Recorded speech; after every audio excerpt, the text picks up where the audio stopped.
بسم الله الرحمن الرحيم إن ربكم الله الذي خلق السماوات والأرض في 6 أيام ثم استوى على العرش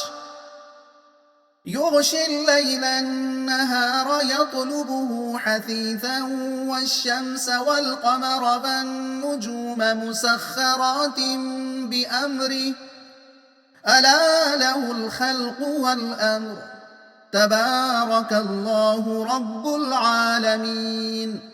ادعوا ربكم تضرعا وخفية إنه لا يحب المعتدين ولا تفسدوا في الأرض بعد إصلاحها وادعوه خوفا وطمعا إن رحمة الله قريب من المحسنين وهو الذي يرسل الرياح بشرا بين يدي رحمته حتى إذا أقلت سحابا ثقالا سقناه لبلد ميت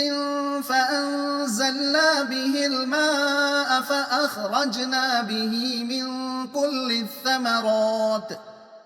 كذلك نخرج الموتى لعلكم تذكرون والبلد الطيب يخرج نباته بإذن ربه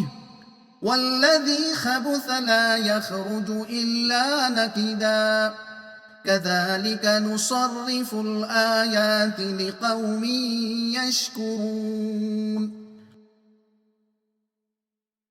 مضمون: اللہ ہی ساری کائنات کا حکمراں ہے، انسان کی قسمت بھی اس کے اختیار میں ہے۔ مطلب: لوگو، تمہارا رب حقیقت میں اللہ ہی ہے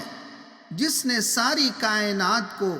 بتدریج 6 دن میں پیدا کیا اور ساری کائنات کی زمام حکومت اپنے ہاتھ میں لی ہے۔ گردش لیل و نہار، سورج و چاند اسی کے تابع فرمان ہیں، اس کی خوبیاں بے حد و بے حساب ہیں